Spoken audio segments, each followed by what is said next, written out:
Matthew, we'll start with you. Good to see you in the NBC decorated bunker. I love the upgrade.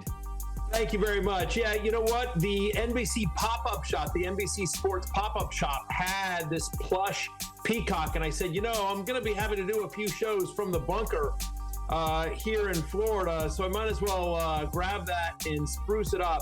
I currently have 7 other people in this house, and the closet is the only place I can find to do this show and be have at least some semblance of quiet.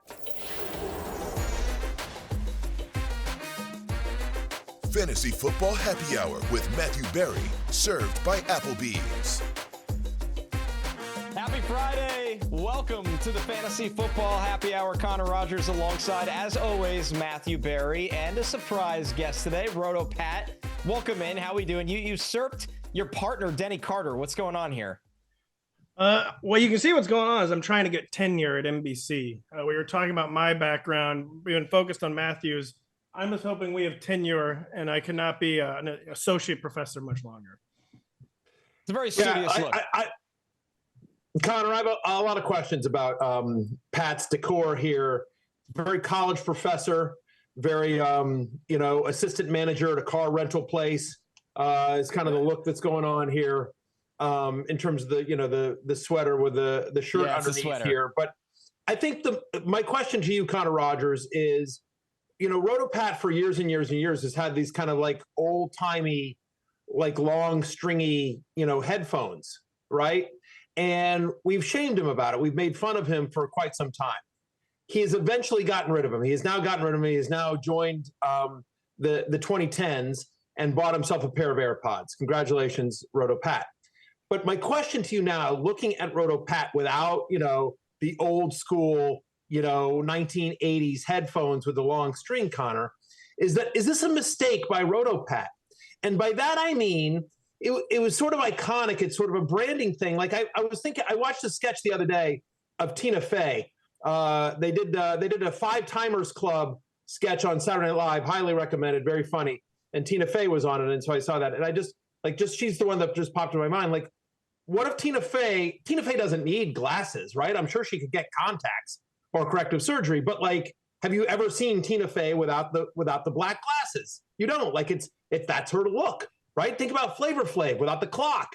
And so it's weird to see Roto Pat, from his luxurious house in St. Louis without the 1980s headphones. And has he made a mistake, Connor Rogers? Pat, I'm going to have to reluctantly agree with Matthew here. It just feels weird. It feels off. It feels like you're not yourself. I don't know if I could trust the takes that come out of your mouth today without the wired headphones. And you have to ask yourself, is this because of the accusations that you were aligned with Aaron Rodgers, who is the only other person in the world that was sticking with the wired headphones? No, it had nothing to do with the conspiracies. And listen, the headphones, I'm 38 years old. I just decided I got a year and a half left to feel young. And also, but even opening the AirPods now, to be honest, was an ultimate dad move, because this is not a joke. They were a Christmas present in 2022, and they've been sitting on my desk for 2 years that entire time. And I feel like that's very dad behavior. Like, oh yeah, I'll take it out of the box maybe next week. And the next thing you know, it's been 2 years. But I got a year and a half max left of still feeling young. So these AirPods, I feel like I'm at the mall being cool. Like, people are like, hey, there's the cool dad. So this not a mistake at all. It's the best move I've ever made in my life, actually. All right, we're going to see how it goes. Interesting, because I got to tell you something that there's literally nothing about. I love you, Pat. You know this. We love you. You do a great job for us here at Roto World. But there's literally nothing about the picture that I'm looking at. You with all the books. Is that Vincent Van Gogh over your shoulder? It is. Yeah, Vincent Van Gogh. You're in a sweater with a collared shirt underneath. Literally nothing, as I see also a book about Ty Cobb. Literally, there is not one iota there's not 1 inch on your screen that screams cool dad, that even hints at cool dad, that even says like, oh, that's a youthful guy. I am significantly older than you. First off, I don't believe you're 38, but I'm just, I think we are contemporaries, Pat, and that's not favorable to you. I got to be honest, the Ty Cobb book, I probably should have taken that one down. Yeah, no one under the age of 60 has ever read a book on Ty Cobb. Or baseball. By the way, how about that? Just a book about baseball. Guy. No one's read a book. That's true. Yeah. You know what? But listen, baseball. I'm not beating the allegations there either. I read a baseball book like once every 2 months, but I'm still cool in my mind. So that's all that matters, I guess. It's how you feel inside, projecting confidence, projecting youth, even if not a other single soul on the planet agrees with you. Pat, the good news is, you formed a real friendship with Matthew when he's about to insult you, but he says that you're good at your job before doing that, which that's how you know that it's real. So it's something you should take away and feel good about. Listen, guys, we got a lot to get through today. We have a Saturday slate preview for NFL. We have a Sunday slate preview for Week 17. We're going to recap whatever the hell last night was on Thursday Night Football. My goodness, 3 whopping field goals. But before we do any of that, it's championship week, and we have a lot of injury news to gather through here, and it is a little bit ugly. So let's jump into the Roto World player news. For all your player news, you can go to NBCSports.com. Here's the injuries we're tracking. Jalen Hurts, unlikely to play with that concussion. That is per Ian Rappaport of the NFL Network. Is expected to be the Kenny Pickett show against the Cowboys. More on that in a second. CeeDee Lamb is being shut down for the season with that shoulder injury. He will miss the final 2 games. Malik Nabers is considering himself a game day decision. He also said he's going to try to practice on Friday. Maybe we'll get an update during the show. James Conner is questionable with a knee injury, although he's expected to play, while his backup Trey Benson is looking like more of a game time decision. Anthony Richardson did not practice on Thursday with back and foot injuries. We'll get into more on that in a second. Let's go back to the Eagles-Cowboys, which is really interesting, guys. This game opened up as a double-digit favorite for the Eagles side of it, is now a touchdown favorite. It's gone down. And before we get to any of that, let's take a look at what Nick Sirianni had to say on the status of Jalen Hurts and having confidence in Kenny Pickett. He's in the concussion protocol, so not a lot I can comment on that. We'll get you an update after today. How comfortable are you to have a guy like Kenny with that starting experience in case he'd have to pull that trigger? Yeah, very, very much so. We feel good about that. We feel good about that room. And so I'm excited about this team. I'm excited about the depth that we have, and Kenny's included in that. Kenny was mostly a starter his first 2 years. When he came here as a backup, how has he embraced that, and what has he brought to that position? Yeah, I think just very professional, wanting to learn new things and continue to grow his game. I just think he's been great for the room and a great addition to the room. So, Matthew, obviously a tough spot. No Jalen Hurts for championship week. And with Kenny Pickett, yes, it's the Cowboys, although the Cowboys have been much better in recent weeks. This kind of becomes a totally ugly matchup, especially with no CeeDee Lamb on the other side. Yeah, we'll get into CeeDee Lamb here in a second, but I actually think the Dallas Cowboys defense is an interesting streamer this week. I'm in the championship of a 16-team league, so things are slim there, and the league plays with kickers and defenses. Don't get me started. But I actually picked up the Cowboys defense there because I think they're an interesting streamer. I think for our purposes, what this means is like it narrows our decision tree very easily. You're still starting AJ Brown. You're still starting Saquon Barkley. Devontae Smith is more of a toss up here. It's worth noting that last week when Kenny Pickett came in and he played most of the game, he played like 3/4 of the game. 91% of his passes, 91% of Kenny Pickett's passes went to either A.J. Brown or Devontae Smith. I'm not worried about any of the secondary guys. I'm not trying to, suddenly, Grant Calcaterra suddenly becomes interesting because, backup quarterbacks like their tight end or anything like that. You're starting A.J. Brown. You're starting Saquon Barkley. And I think Devontae Smith, personally, Smith has been so inconsistent this year. I think in my mind, if I had a more viable option, I think I would go that way. But otherwise, I think he can go ahead and start him. Pickett isn't great, but he is somebody that started in the NFL for 2 years. He's a former first-round pick. Like, as backup quarterbacks go, there is much worse out there in the NFL. I'd argue there are much worse starting quarterbacks in the NFL than Kenny Pickett, who I think is, I think he's a top 32 quarterback in the NFL. It's not ideal. I think the biggest question here, Roto Pat, is what do you do if you have Jalen Hurts? Because I do think you're going to have to make a decision. I would rather go to the waiver wire and pick up some of the other guys rather than try to start Kenny Pickett if I had Jalen Hurts. I think there are better options on the waiver wire. Absolutely. And by the way, you guys mentioned Denny earlier. He uncorked the take so bad on the Roto Football Show Thursday that he's literally fled to Canada. And that take was kind of steaming Kenny Pickett, Matthew, for some of the reasons you laid out. It was 55 minutes of game time last week, and he actually was throwing down the field. He had the highest ADOT of all of week 16. So deep targets. AJ Brown, in addition to the production, had 75 yards of DPI penalties. So kind of weirdly aggressive from Kenny Pickett, something we did not see in Pittsburgh. So like if you're truly desperate in like a 16 team league like Matthew, you could maybe look into that. But I agree, Matthew, in like a 12 team standard home league, the Pickett thing is more about hopefully just stabilizing AJ Brown and maybe Devontae Smith. Actual streamer viability, even in a bad week for streamers, you're looking more like the dreaded Aaron Rodgers, maybe Michael Penix, which we'll get into a little later, in a game environment we're hoping is better for him than the one he was in week 16. Bryce Young was on the fence, but he's shaky now with the Adam Thielen injury. And that I think with Pickett, we can have faith that he's not going to nuke AJ Brown and Devontae Smith. But as a streamer himself, absolutely not. You're going to the wire outside of Philadelphia.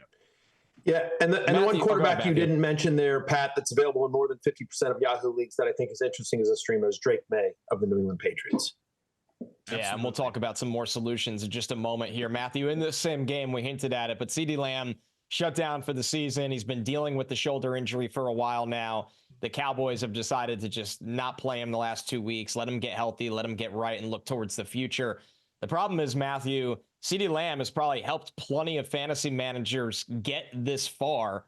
What is the solution? I mean, not that there's a clear-cut solution because you're not replacing CeeDee Lamb, but this has gigantic fantasy ramifications at this stage of the season.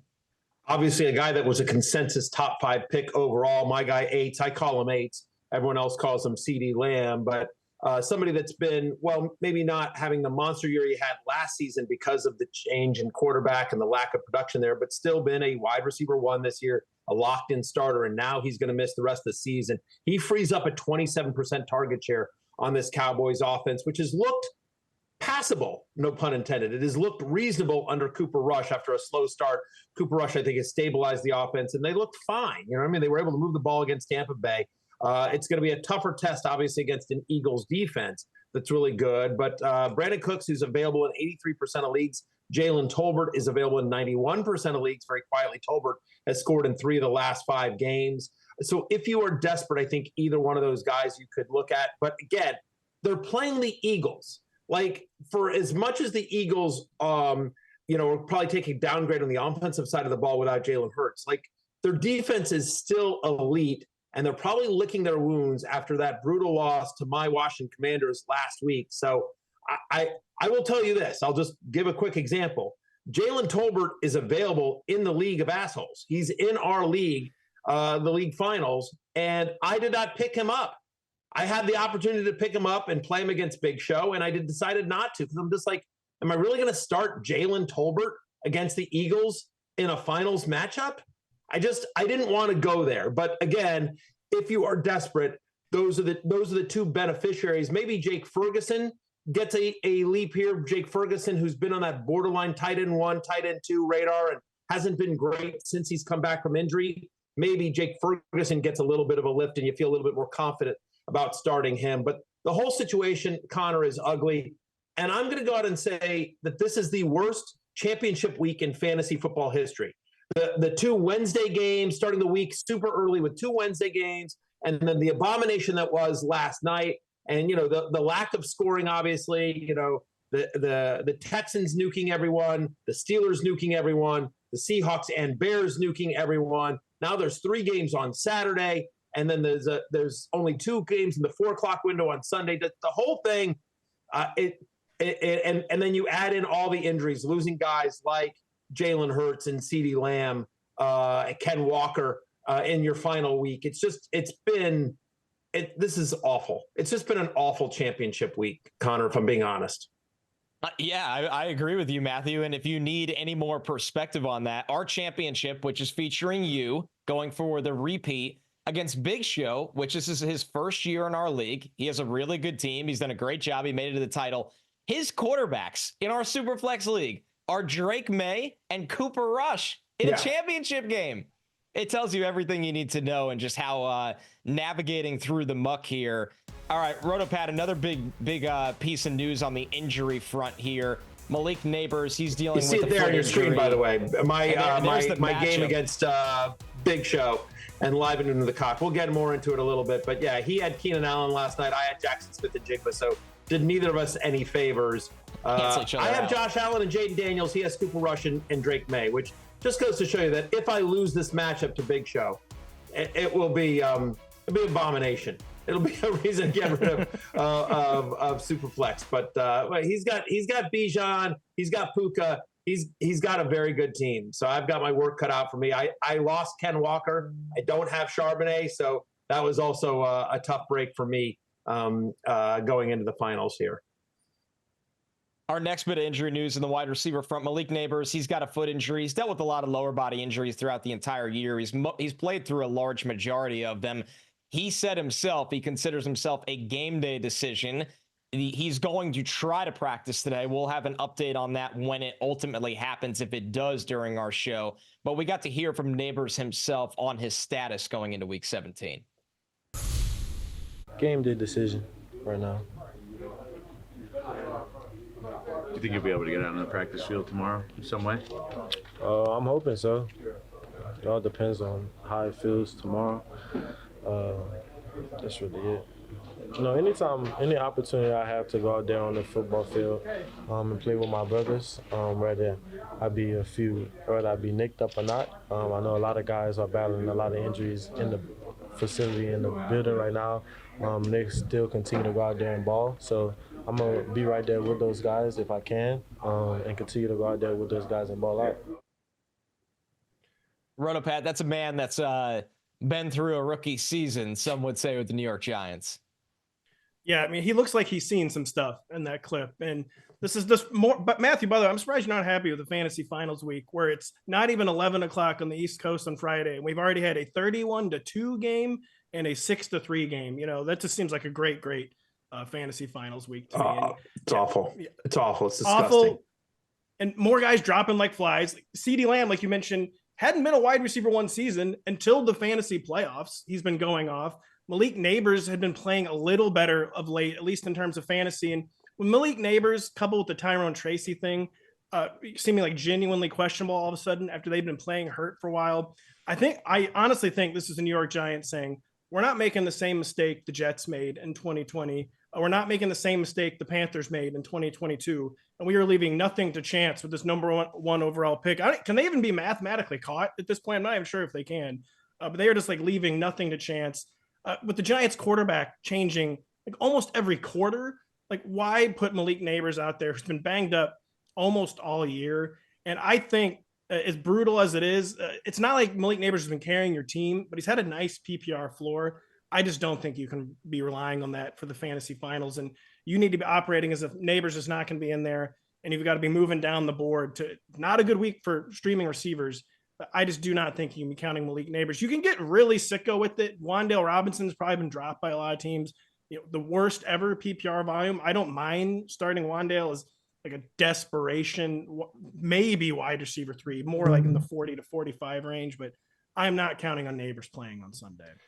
Yeah, we've seen Darius Slayton have some production as well, Connor. I don't know that you feel great about him. I mean, I think you probably feel in this particular matchup, you probably feel best about the Colts defense as a streamer here, because by the way, Tyrone Tracy has yet to practice this week. Right. So I mean, there's a chance you're looking at Devin Singletary and Darius Slayton, Jalen Hyatt, Wan'Dale Robinson, as we're talking about here as well. It just, none of it bodes well. I will say, Pat, to your point though, Malik Nabers has a 96% route participation in the last 2 weeks. He's been playing through injuries. He's a gamer. If Malik Nabers is active, I'm starting him. If the Giants feel he's well enough to, yes. If he's only going to play.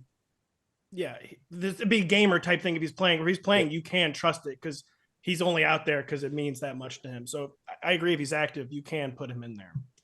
But no question, you're going to want to pay attention to whether or not he's going to go and have a contingency plan if Nabers can't go. we're going to talk a little bit about some potential waiver pickups here, but also Sunday morning fantasy football pregame. Jay Croucher, George Savarikas, Lawrence Jackson, and myself will get you ready for the Sunday slate and give you all the latest on Nabers and all the injuries we're tracking. And to your original question, Pat, by the way, yes, the Giants are 2-13. They're the only 2-win team in the NFL right now. That's why they're picking number 1. If they won a third game and the other teams from 2 to 6, which also all have 3 wins, the Giants have the highest strength of schedule. So they would go from 1 to 6 if they win one more game. So sitting everybody, although a lot of teams don't go by that practice, there's big ramifications here for the Giants. Let me just say that. Teams don't do that. They are doing that. Why would they not do that? Like, once the game starts, you need to go all out. That's what you owe the fans and owe each other. But before the game starts, you don't have to go all out. And why risk it? The health of Malik Nabers. Why risk do what the Jets did and fall from 1 to 2 in 2020 and the Panthers? There's just no point in these guys playing. But unless Malik is, he's the future of the franchise, and if he's like, I'm playing, you're not telling Malik he's not playing. But I think that's the only way he plays. Yeah. Very quickly, Devin Singletary in weeks 1 through 4, when he averaged over 16 touches a game, he was averaging about 12 fantasy points per game. So I do think, especially against the Colts run defense, it doesn't scare you that if Tyrone Tracy is out, Devin Singletary becomes interesting as a flyer this week. A quick one here, Matthew. James Conner, he has the knee injury that he left last week's game with. He has the questionable tag against the Rams, but he's expected to play. I know their running backs coach said, hey, he's preparing like he's ready to go. There's a lot of reports out there that he'll go Saturday. So while it's looking like James Conner is going to play through the injury, his promising rookie backup, Trey Benson, is looking like a game time decision, Matthew. So obviously, if you have James Conner at this point and he's going to go, you have to start him, right? Yeah, I mean, they've been eliminated from the playoffs, and Conner has dealt with so many injuries throughout his career. It's a little surprising on a short week that he's going to go. Having said that, that may be the reason why, because Conner has never made it through a full NFL season in his career. And so there may be a point where Conner's just like, I want to prove that I can stay healthy. And so if for some reason he is ruled out, and Trey Benson is as well, it'll be Michael Carter and DJ Dallas that'll be going against the Rams here. I can't, again, you'd have to be desperate, but I prefer Carter, again, if Conner and Benson are both out of this game. But signs right now, at least, are pointing towards Conner lacing it up. And I do think, as we've talked about, if he's active, you're probably starting him and hoping. Pat, on the Colts side of things, Anthony Richardson didn't practice on Thursday, both back and foot injuries. But ESPN's Stephen Holder, he's covered the team for a while, does such a good job. He reported that the Colts are optimistic that Richardson's going to play against the Giants. And with that kind of matchup, obviously, even a banged-up Richardson should be effective. Real quick point on Conner. I totally agree with Matthew. I was surprised when it looked like he was trending toward in. And that is one situation where I would maybe be just monitoring for a surprise inactive, because to me the data point there is 2025. They signed him. He's part of the future there, and I'd be on the lookout for surprise inactive. With Anthony Richardson, I wouldn't be. This is one where I think he is genuinely hurt, but I think the Colts are going to push the issue here, because I don't think Anthony Richardson is necessarily locked into a third year of evaluation in 2025, and they're going to want him to get every single rep he can these final 2 weeks. You know what? I also think they might want to see how he plays hurt. He's missed so much time. He's banged up a lot. He has a skill set that might get banged up a lot. And you don't normally want to play like your young franchise quarterback when he's at less than 100%. But I frankly think they might want to see how he can push through his injury issues. So I think unless he can barely walk, I'm very confident in Anthony Richardson being out there.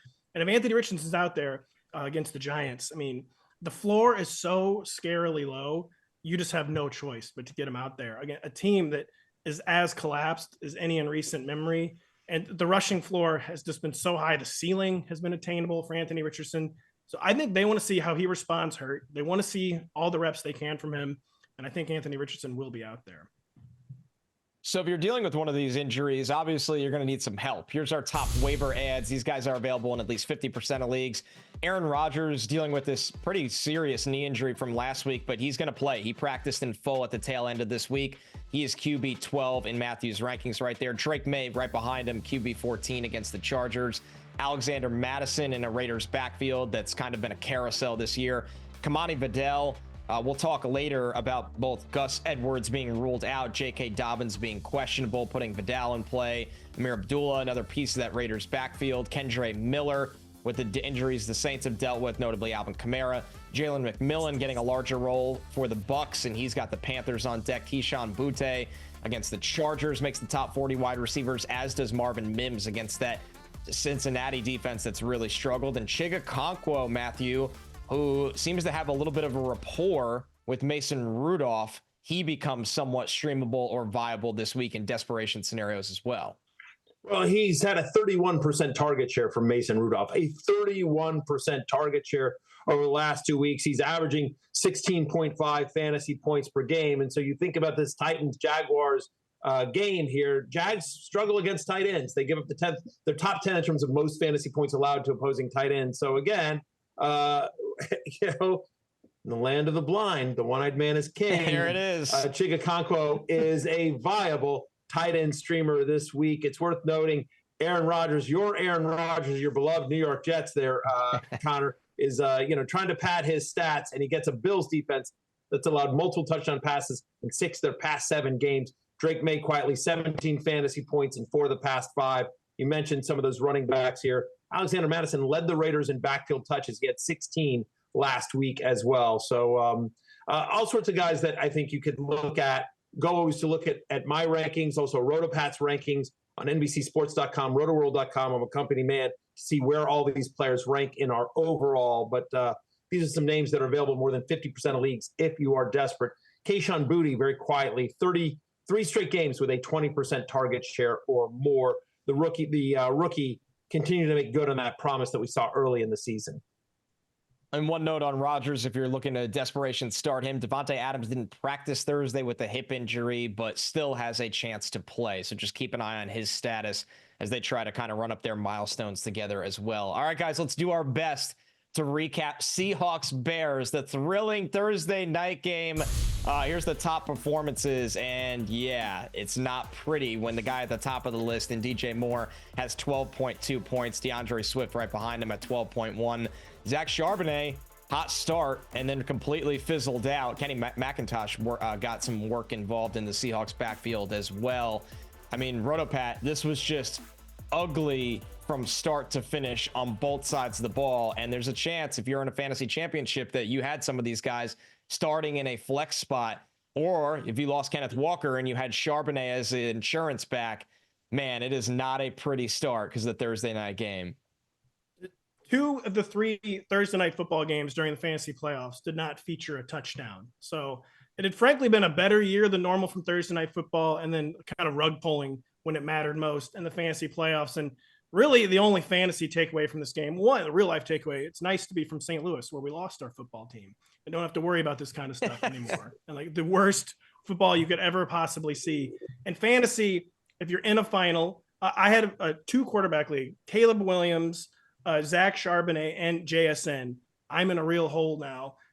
You're in upside mode now. So any lineup decision, you're making the tiebreaker, you're putting the guy in there who can maybe flip a week. Even if it's someone with a 0-point floor, someone who you can only count on for like 3 or 4 catches, maybe in the old school MVS mode. I just think you start leaning towards those players because you can't worry about the floor. You've already got the horrible floor outcomes from 2 or 3 of your guys, and you just have to go upside hunting. So that's all I can really say about the fantasy fall from this game is you took some bad scores, start flipping those coins in favor of the guys that could have a 0-catch day on Sunday, but could also score a 70-yard touchdown and flip a matchup on maybe only 2 to 3 catches. You just have to go upside hunting. Yeah, I mean, I think you were right, Pat. You need to go upside hunting, but I don't want to – you shouldn't be, you're not going to bench a good player for a crappy one just because, like, oh, there's a, upside doesn't mean this guy is unlikely. It is just like, what could possibly happen, right? I mean, like, so I started Pacheco 2 weeks ago. I started Pacheco in a league where I was a similar thing because I was just like, Pacheco had a tough matchup, but he also had the best chance of any of the players available to me that scored 2 touchdowns, right? So you have to sort of think about it. Obviously, Pacheco did not have a great game, and so that didn't work out, but the process was right. I will say, I will say that if there's a positive here, it's that a lot of people are in the same boat. As we showed, like I had JSN who did nothing last night, but Big Show had DJ Moore. So I mean, like a little bit of a wash. Now, if it makes you feel any better, I'll just tell you that I'm in one league where I'm the defending champion. This is my keeper league with all my college buddies. And I had Nico Collins and Kaimi Fairbairn on Wednesday. Good times. And the guy was playing has Xavier Worthy. So we're in a hole. And by the way, we just lost Jalen Hurts in that league. So good times.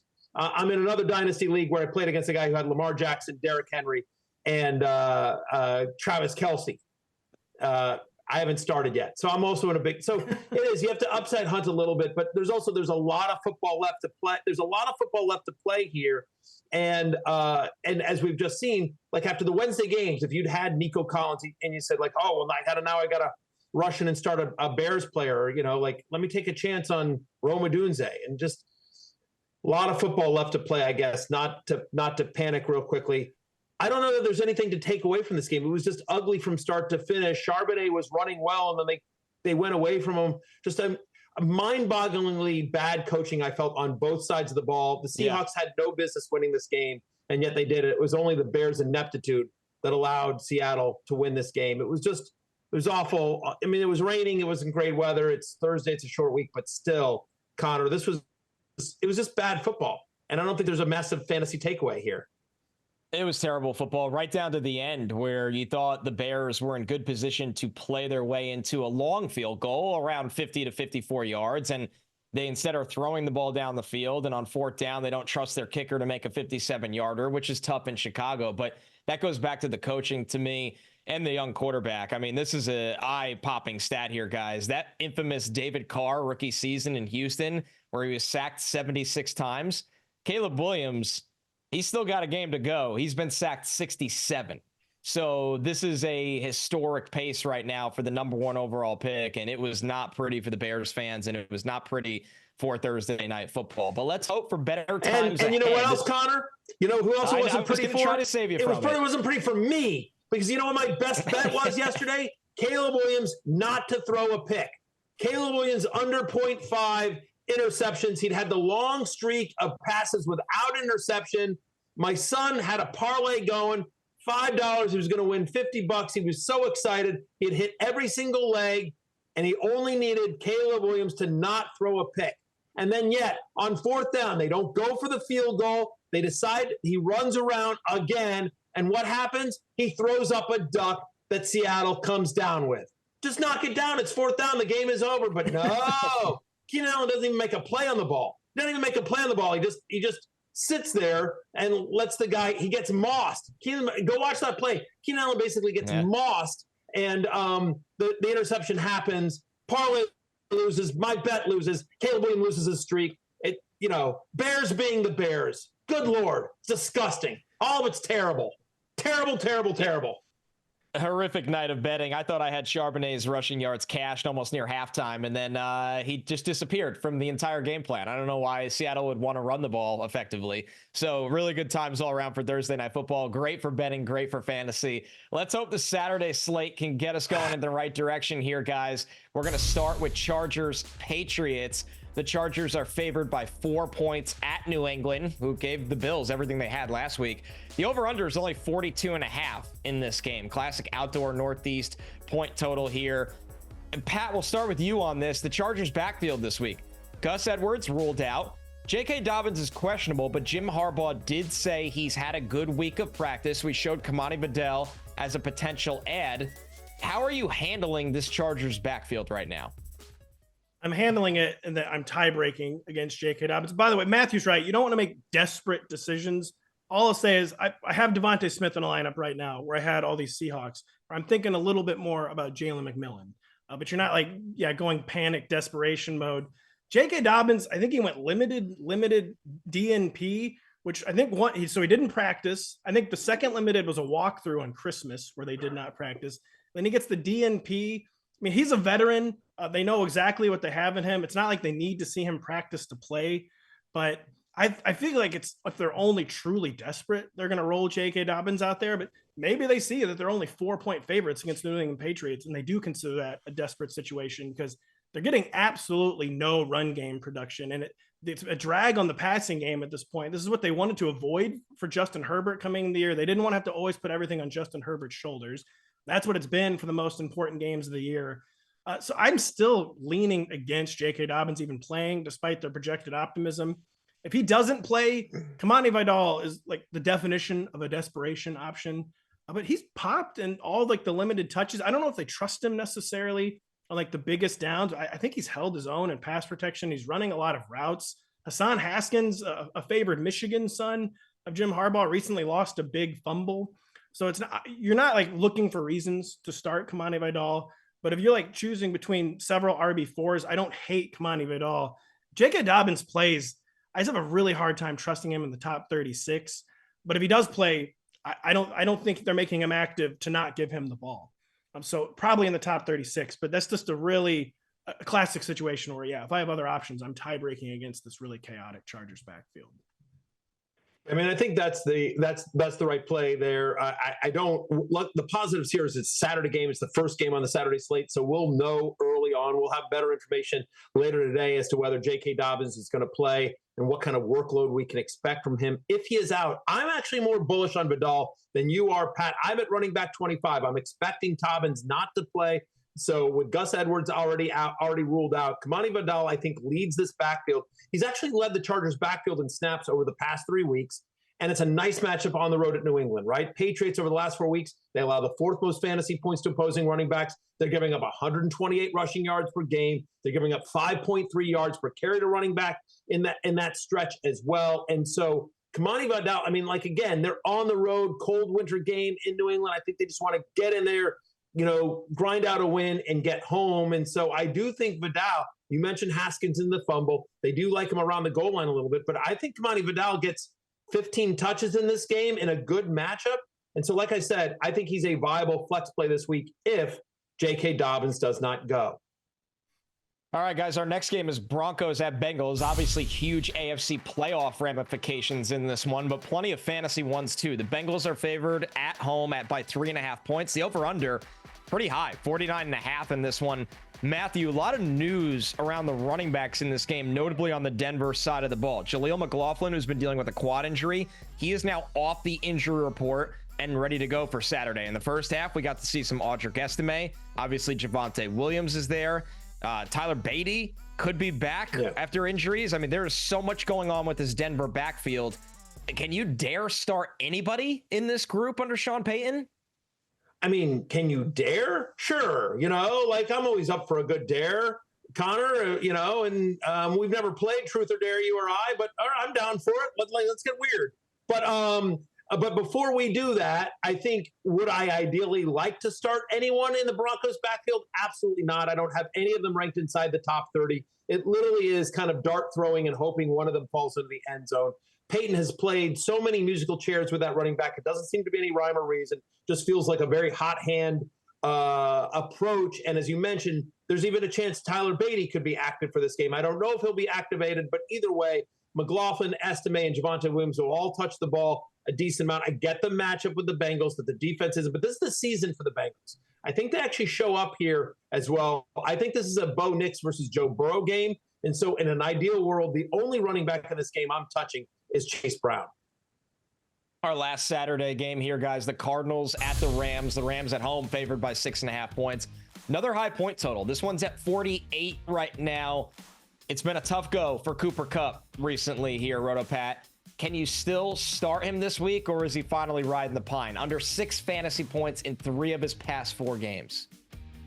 Yep. I'm not the kind of analyst that just tells people you got to start your studs no matter what, but I understand the thought process behind maybe benching Cooper Kupp. I mean, the big problem I feel like for Cooper Kupp is the Rams have just stopped passing over the past month. The volume has plunged. Puka Nacua has morphed into one of the most dominant target commanders in the entire NFL. The Rams are almost touchdown home favorites. The Cardinals defense is much worse on the ground than through the air. There's just a lot pointing to maybe another disappointing day for Cooper Kupp, but at the end of the day, it's still such a narrow target tree his target share is still good. It's just the overall volume has been poor. It feels more like a situation where he gets off the schneid that continues the cold streak. But I understand the question about maybe benching him. And there's a lot of data points saying you should think about it. But Cooper Kupp, it's just still too narrow of a situation. The Cardinals defense is too bad overall that Cooper Kupp is someone where I'm just taking my medicine and starting him with everything on the line in the fantasy finals. Yeah, Matthew, listen, it's been a tough last 2 weeks for Kupp, but they played at the Niners. That game was a mess weather-wise. And then they played at the Jets. It was very cold and had some random bouts of wind. The game before those two was the absolute thriller at home for the Rams against the Bills. So maybe some optimism because of that? Prior to week 15, Connor, Cooper Kupp had a 30% target share. He was averaging 19.8 fantasy points per game in his healthy games. And it is a good matchup, right? Over the last 4 weeks, Cardinals allow the highest catch rate to the slot. On the season, the Cardinals are bottom 5 in terms of most touchdowns allowed to the slot. So on paper, it's a good matchup. Now, I get it if you're a gunshot. I mean, Cooper Kupp has been bad the last 2 weeks. He's been under 6 fantasy points in 3 of the last 4. I'm at wide receiver 21. And I think it's a little, it's kind of like, who else do you have? Okay, if you're going to bench Cooper Kupp, who else do you have? By the way, and as you talk about some of these other games, if you're down the hole, who has more upside than Cooper Kupp? Obviously, we've seen what the bottom could drop out, but Cooper Kupp is also 152 yards. And 2 touchdowns. He's had those kind of games. The other thing that I will say, I'm with Pat. I feel like I'm more leaning towards it's a bounce back game. They've heard the narrative. Stafford and Kupp are very close. He doesn't want to the Rams are going to be in the playoffs. They need Cooper Kupp healthy and involved, and not that he, that he's going to suddenly pout, but I'm leaning more towards playing Cooper Kupp. Here's the other thing that I think is always important about fantasy football. What will your mental, state be if you bench Cooper Kupp and he goes off on your bench while some scrub that you started doesn't do anything? Are you going to be like, I can't believe that? Or if you start Cooper Kupp and he doesn't do anything, then hey, what are you going to do? I'm bummed about Nico Collins having that, but I don't regret the decision. Starting Nico Collins was the right move on Wednesday. It just didn't work out. I started Jaxon Smith-Njigba and Zach Charbonnet in different leagues last night. Didn't work out, but that was the right move. You know what I mean? But on the other hand, if you bench a guy and he goes off and you're like, what was I thinking? I got too cute. So, again, this is a game we play for fun. It's about how you can live with yourself in the offseason. I'm starting Cooper Kupp basically and rolling the dice. All right, guys, we're going to take our first break, but when we're back, more championship weekend previews coming your way as we got the Sunday slate and what's on tap right after this.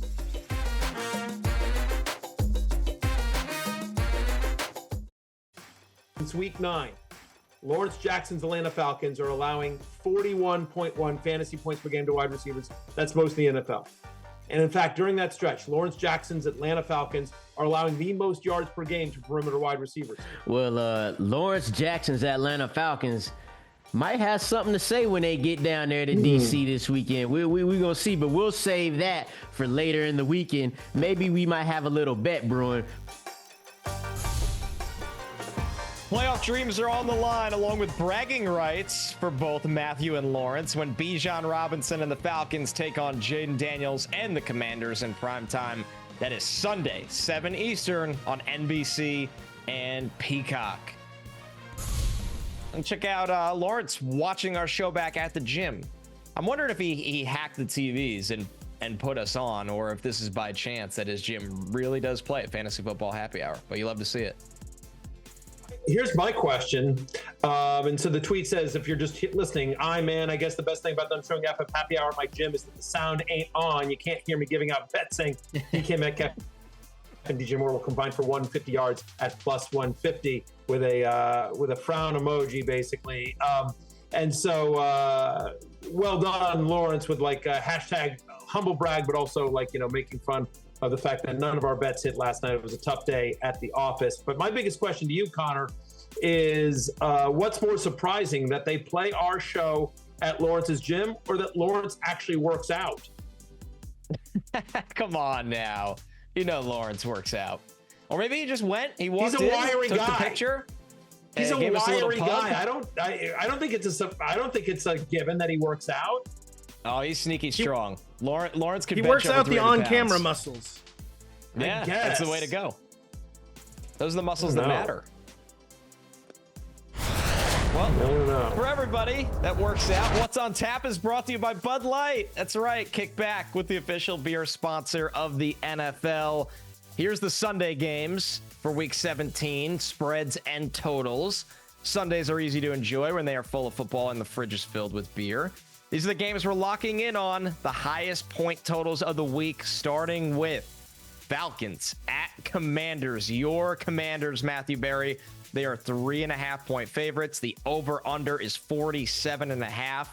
And listen, it's been a tough go of it for Brian Robinson Jr., but still makes your top 20 running backs this week, Matthew. So still looking like a start despite the tough couple weeks here.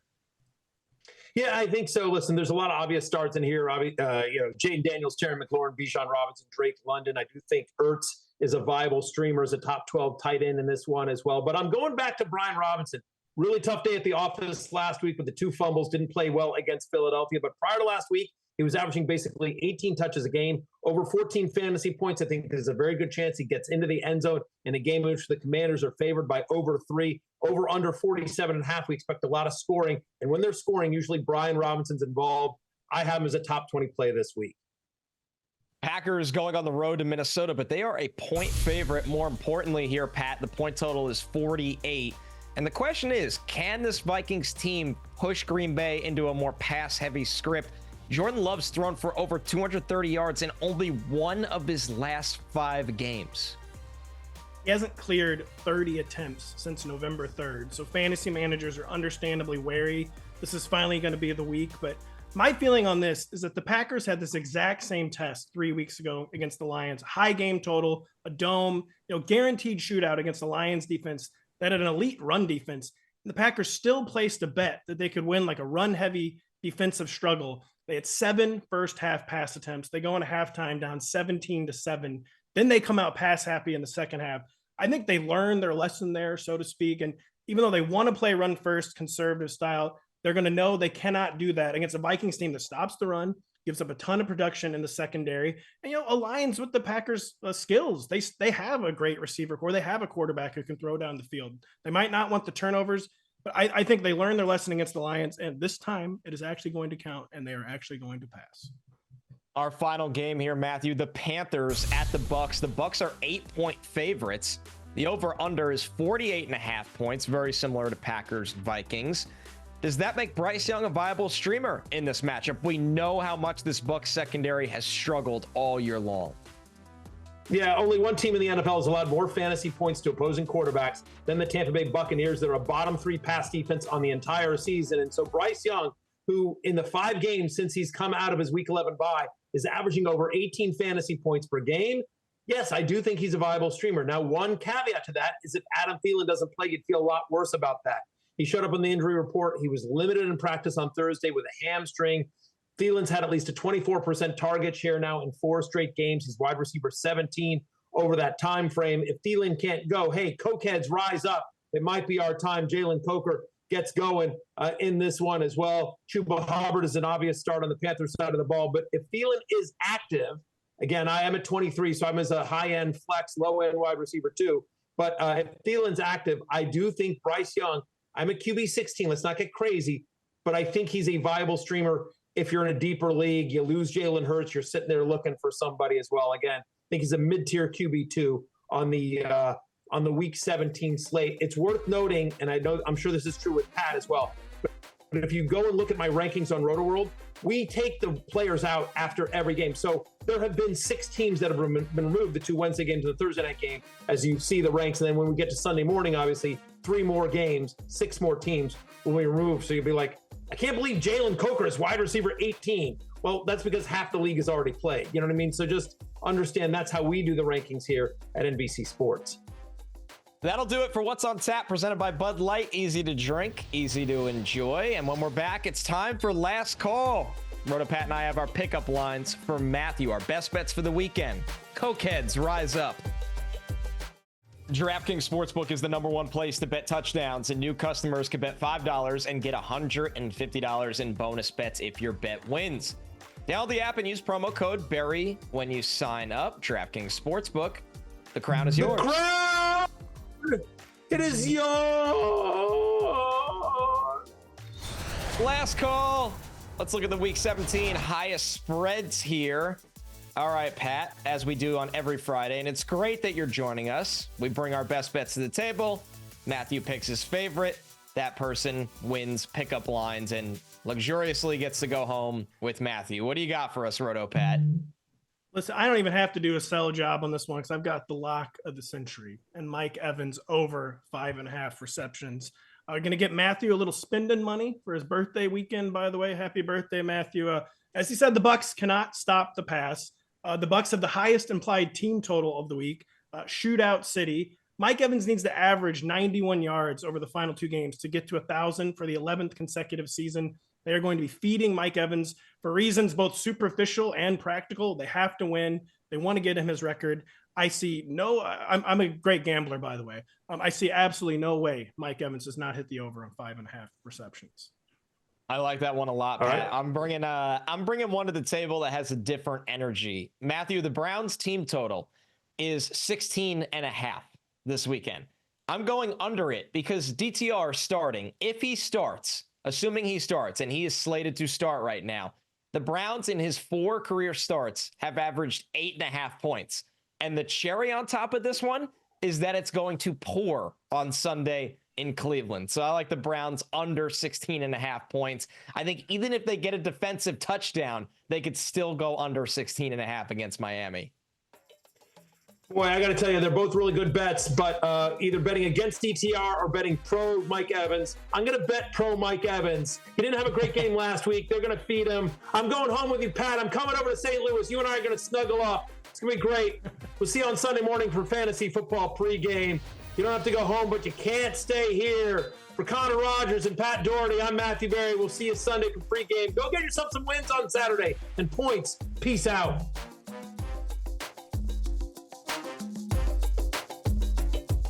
Hey, it's Matthew Berry from NBCSports.com and RotoWorld.com, and I want to thank you so much for watching whatever it is you just watched, or if nothing else, being too lazy to click out of the autoplay after this video started, after whatever it is you actually wanted to watch finished. But now that you're here, I'd like to take a moment here to ask you respectfully now, okay? I'm asking you respectfully to subscribe to the NFL on NBC YouTube channel. You'll get the latest RotoWorld fantasy news headlines, all sorts of great shows, including my own Fantasy Football Happy Hour. So go subscribe now. Again, I'm asking respectfully.